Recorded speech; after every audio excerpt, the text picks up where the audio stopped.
Halo semua, saya Gita.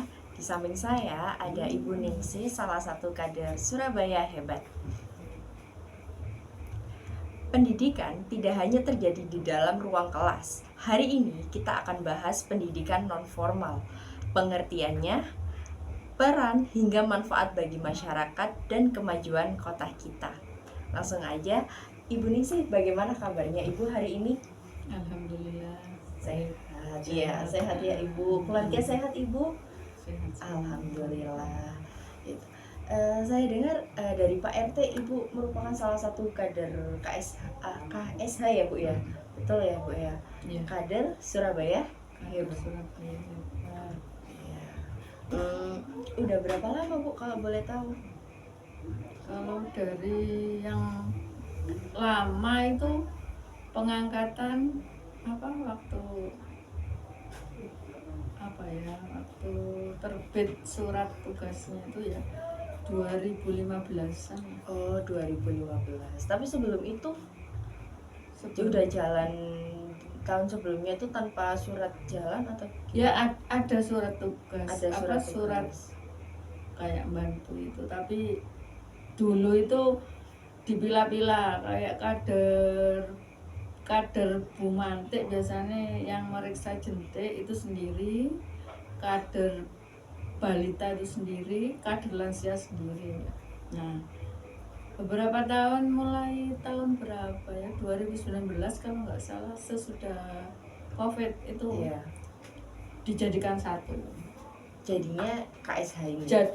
Jadi semua dirangkum jadi satu, gak dipilah-pilah, tugasnya tambah banyak. Gitu ya Bu ya.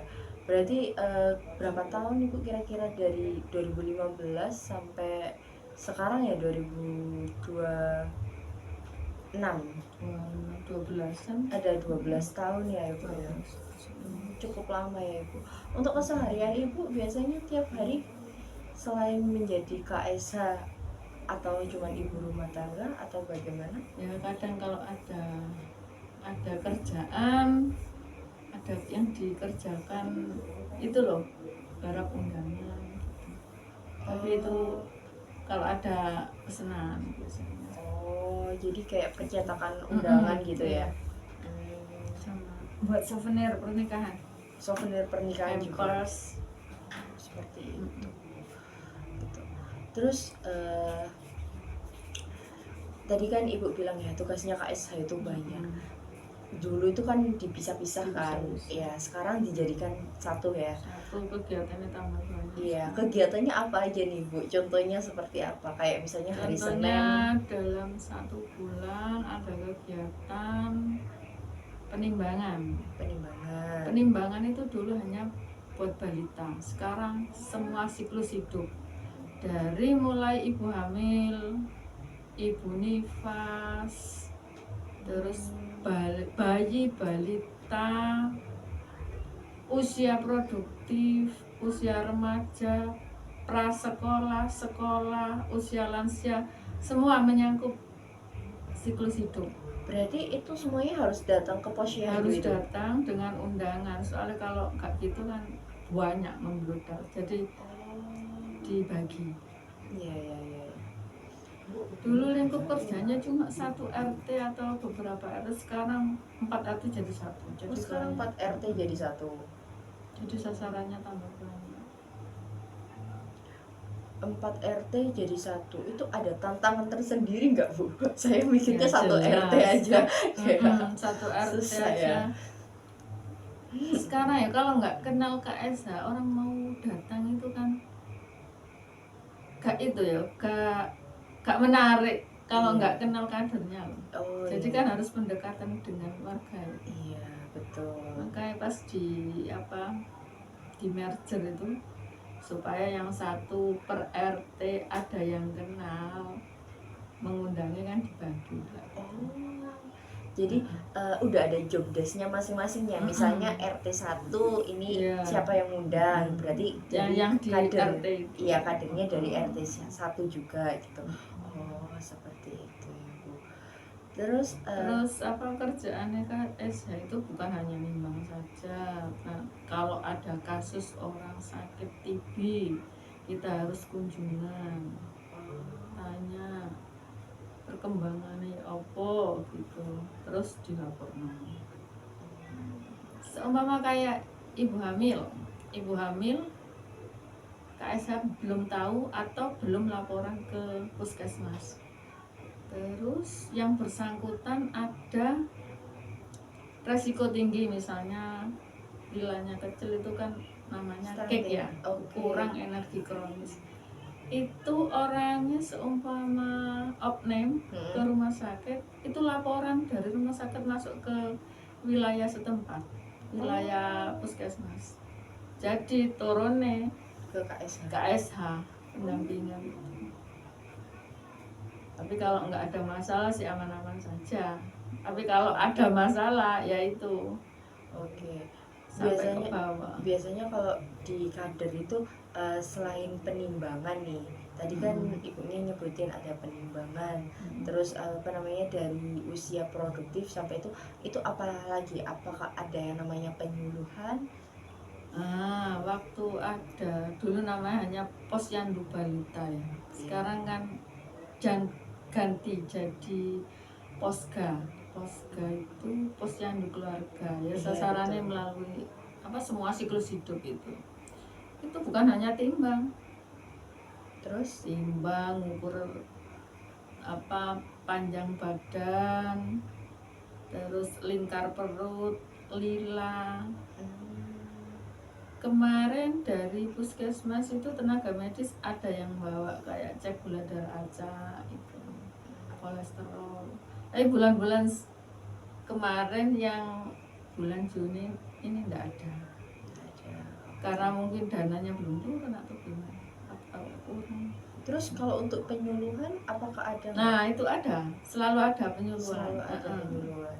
Itu berbagai materi. Contohnya? Terus kadang ada mahasiswa yang datang. Oh ya, ada mahasiswa dari mana Bu? Kalau boleh tahu. Kemarin itu dari mana? UNER atau dari mana gitu? Dari UNER. Ya ganti-ganti. Kalau ada anak itu yang kuliah magang. Oh, kalau ada anak kuliah magang dari UNER. Terus apa? Nyari yang balita stunting, ngasih penyuluhan juga. Jadi mereka ini praktek kerja atau praktek kerja? Magang.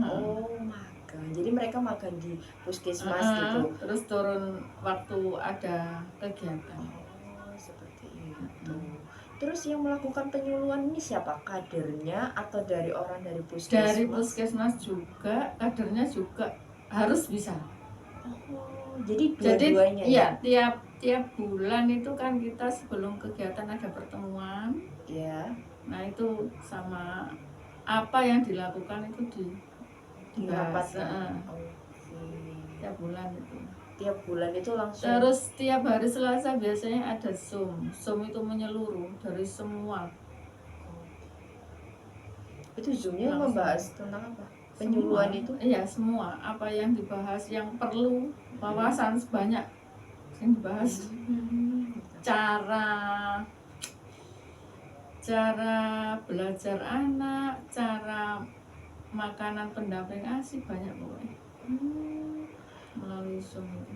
Berarti itu materinya tuh materi yang sangat kita butuhkan ya, apalagi buat ibu-ibu yang apa namanya belum apa namanya begitu paham gitu. Itu jadi materi itu kan terus berkembang ya. Diturunkan ke kader, nanti kader yang menyampaikan ke masyarakat. Berarti kader ini juga punya tantangan nggak dalam menyampaikan? Mungkin public speaking juga? Iya, harus bisa. Selama nggak bisa kan nggak bisa nyampaikan.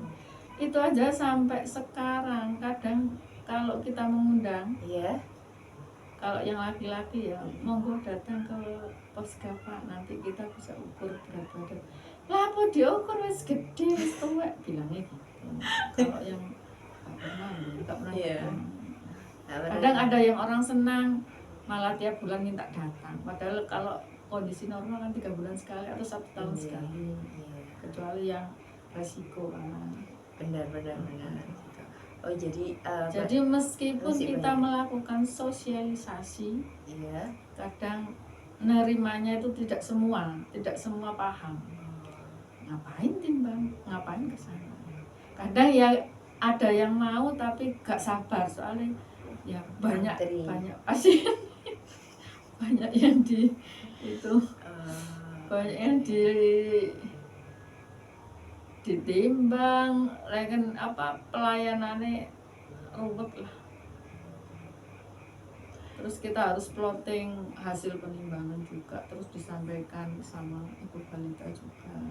Terus bagaimana nih solusinya apabila ada orang yang misalnya menolak nih, Bapak datang ke posyandu keluarga nggih gitu. Kita ada tugas tambahan lagi, seumpama sasaran kita kurang dalam 4 Iya. RT, itu kan dibagi dalam 12 bulan, jumlah dibagi 12 bulan, nanti kira-kira yang datang itu dalam 1 tahun ini semua harus datang. Nah, untuk mengantisipasi yang belum datang, kita melakukan kunjungan rumah.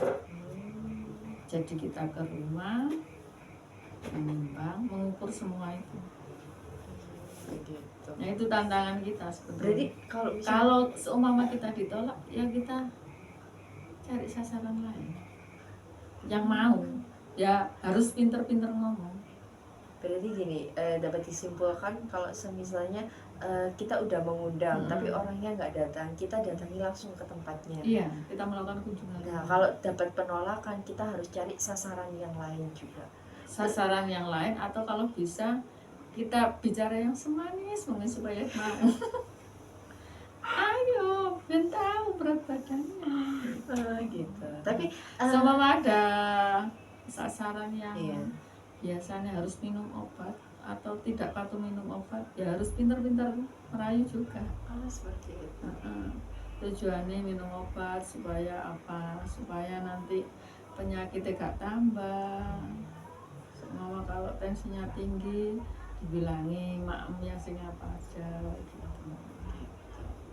Ya harus pintar-pintar ngomong. Jadi perayu masyarakat. Oke, merayu masyarakat ya poinnya. Jadi ujung tombak.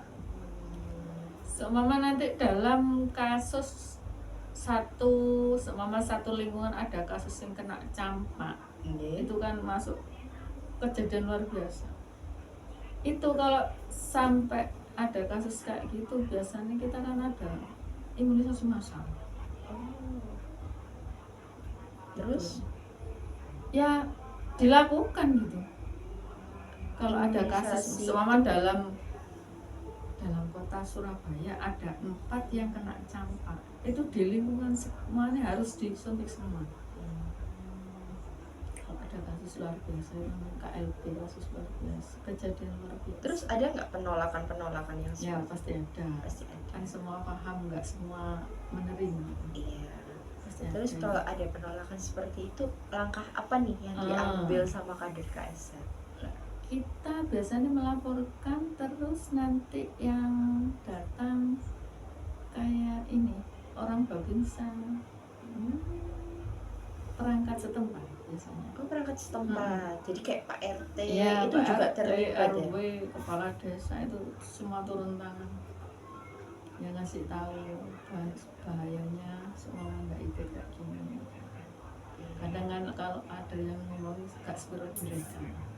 Iya, tapi kalau semisalnya orang-orang seperti medis, itu mereka masih menurut. Biasanya ada surat pernyataan penolakan, nanti ditandatangani yang bersangkutan. Seumpama ada kejadian apa-apa sudah dikasih tahu, terus ditolak, itu gak ada tanggung jawab sudah. Biasanya itu berhubungan sama ini. Kalau yang menolak loh ya, data PKH itu nggak cair biasanya. Oh ya? Jadi itu berpengaruh. Berpengaruh.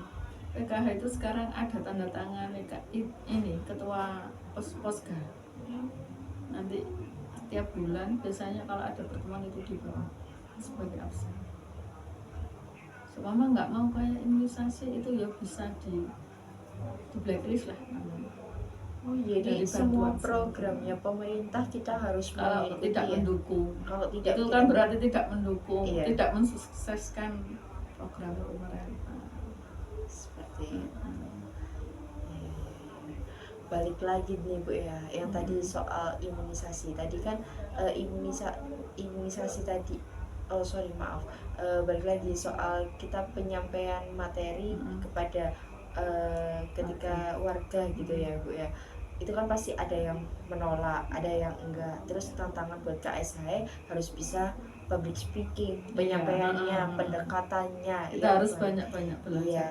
Terus materi yang disampaikan itu kira-kira contohnya seperti apa dan sasarannya itu apa? Misalnya contohnya tentang parenting anak, berarti sasarannya ibu-ibu atau gimana? Semua siklus hidup sih, soalnya Semua kadang siklus semua meskipun kita sudah menjadi ibu kadang yang nggak paham, apalagi kalau kurang membaca loh ya. Iya.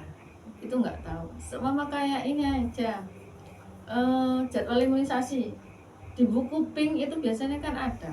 Iya. Sudah dikasih tahu tapi masih tanya, soalnya ya kurangnya membaca itu. Jadi wawasannya kan kurang. Sebetulnya kalau kader gak kurang-kurang. Bulan ini waktunya imunisasi. Kalau anaknya sehat, monggo diberangkatkan. Biasanya gitu. Selalu diingatkan sebetulnya sih. Cuma karena wawasannya bacanya kurang ya, mesti kadang tanya, kadang lupa, kadang males. Itu jaga anaknya. Biasanya kan habis imunisasi ada panas anaknya, rewel, itu kadang keberatan balita. Tapi emang bener ya Bu ya, bedanya apa imunisasi kita kalau misalnya ikut imunisasi di posyandu sama di misalnya di dokter itu beda. Katanya beda obatnya, sebetulnya enggak sih. Katanya kalau nggak bayar panas gitu, kalau yang bayar mahal nggak panas.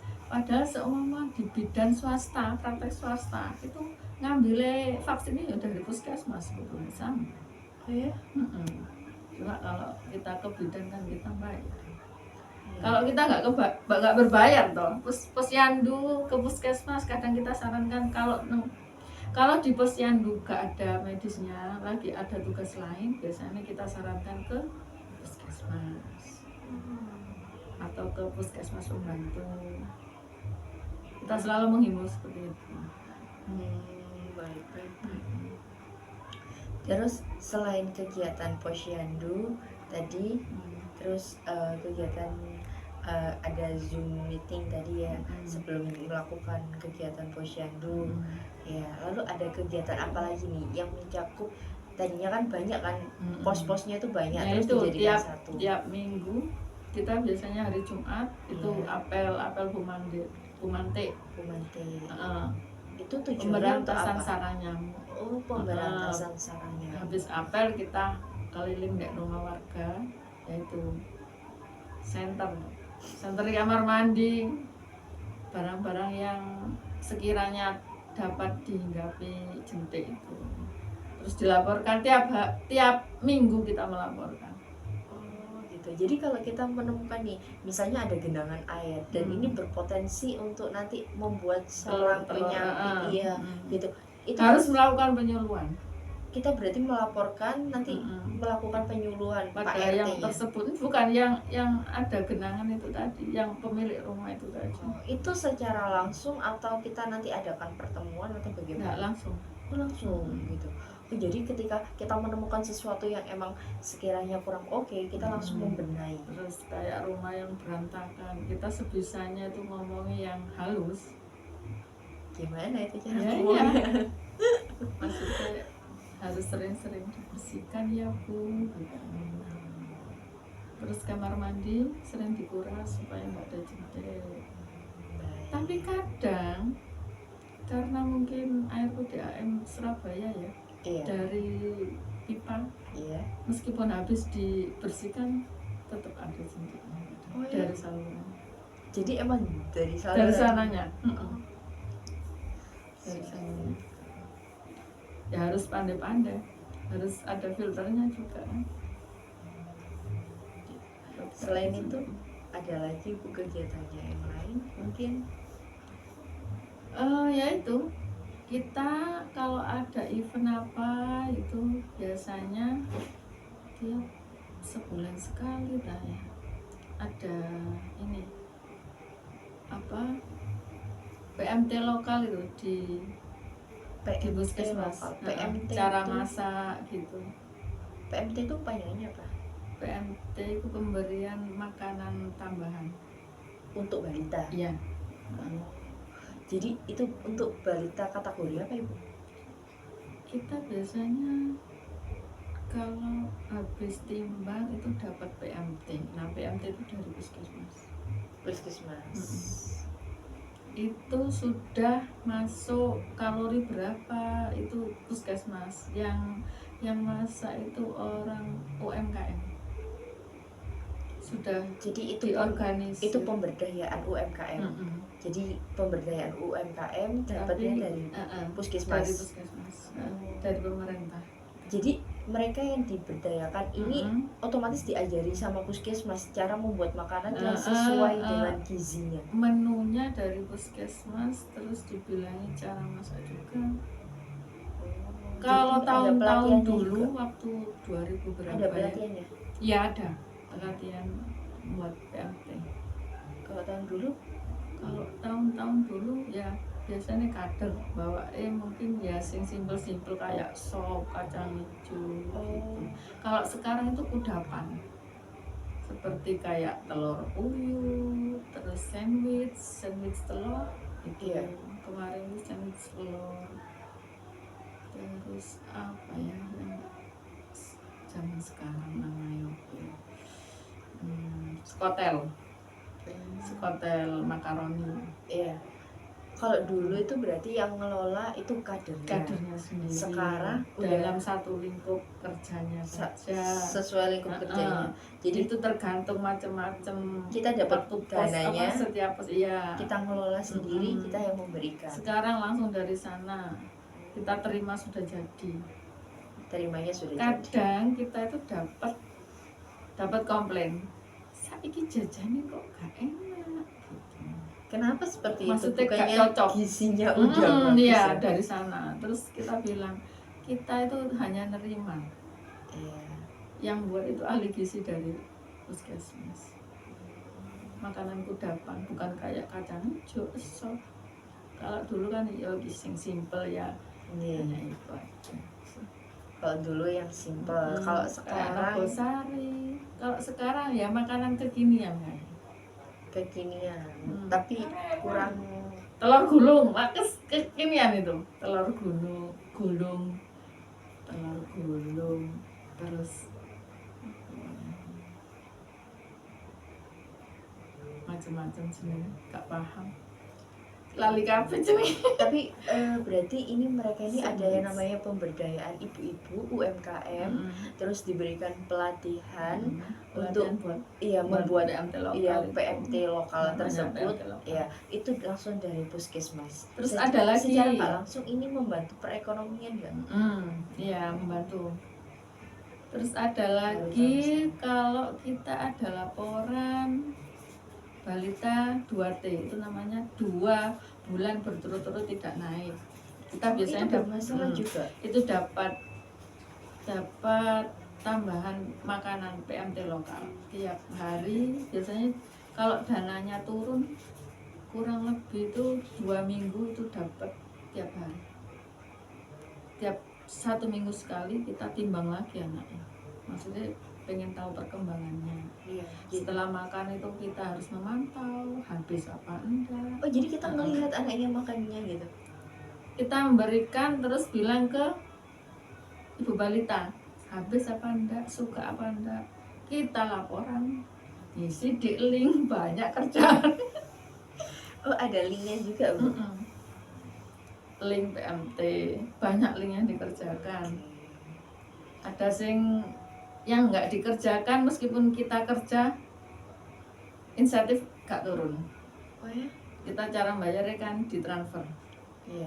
Kalau kita nggak ngerjakan kurang dari yang dikerjakan, biasanya Yang 20 harus kakak yang dikerjakan. harus dikerjakan, gak cair. Misalnya kan 20 kakak, kita hanya mengerjakan 15 misal.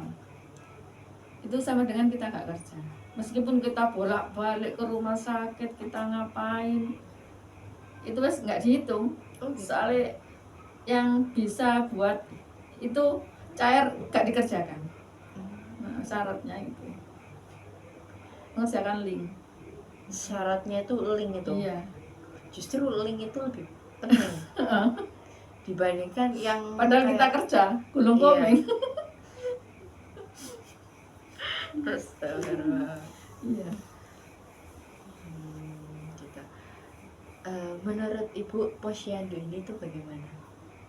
Maksudnya ini kan programnya pemerintah ya. Ini bagus atau ada yang perlu dibenahi lagi atau bagaimana? Sebetulnya sekarang kalau dibandingkan dengan tahun-tahun dulu itu memang bagus, pekerjaannya tambah banyak. Ya benar, kita dapat insentif agak besar dari yang dulu ya. Yeah. Dulu kita kerja sosial, asli kerja sosial, banyak yang nggak mau. Sekarang mungkin kalau kita mengundurkan diri banyak yang antri mungkin ya, karena insentifnya ya lumayan gitu. Tapi ya kerjaannya ya banyak juga sih. Iya. Kalau kita nggak ngerti maksudnya gaptek ya nggak bisa mengikuti. Oh, jadi udah mulai era digital juga ya? Betul. Semua punya HP kentang ya nggak bisa ngikutin. HP kentang RAM 2 gitu. Paling nggak rame 4 atau 3 lah. Oke. Itu ya. Terus apa harapan Ibu selanjutnya untuk apa ya, ibaratnya pemerintah terhadap kayak ini Posyandu ini nanti untuk kegiatan-kegiatan sosial ini nanti? Kayak full ya. Harapannya apa? Harapannya kalau menurut saya kerjaan kita seperti menghandle semua yang dikerjakan ketua RT, terus apa di kelurahan itu kayak data-data tiap warga kita sampai apal, kakak kita punya semua. Jadi tugas kita malah seperti Bu RT, tahu semua penduduknya. Gitu. Apakah itu perlu dibagi lagi job desk-nya, Bu? Harusnya seperti itu. Harusnya seperti itu. Oke. Terus apakah menurut Ibu ini sesuai nggak sama pemberdayaan perempuan? Misalnya seperti tadi PMT lokal itu kan membantu UMKM. Terus ini kan Itu kayak kayak ibu-ibu yang pintar ada- masak bisa Iya. menyalurkan bakatnya. Iya. Terus ini kan kayak ibu-ibu kayak gini, ibu kan ibu rumah tangga. Pekerjaan kadang ada ya kayak apa namanya, buat souvenir, buat undangan gitu. Nah ini kan secara nggak langsung membantu perekonomian keluarga ya, Bu ya. Ya secara nggak langsung ini kan sesuai dengan kayak pemberdayaan perempuan gitu, kayak ya bisa membantu perekonomian ini.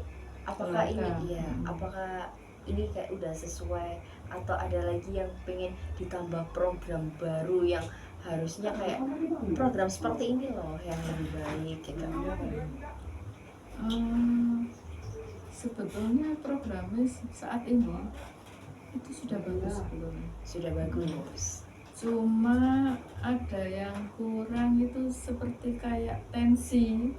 Kita itu ujuk-ujuk disuruh tensi padahal belum ada pelatihan sama sekali. Gak ada tensi gimana. Jadi kita harus pinter-pinter lihat dari YouTube cara Pelatihan.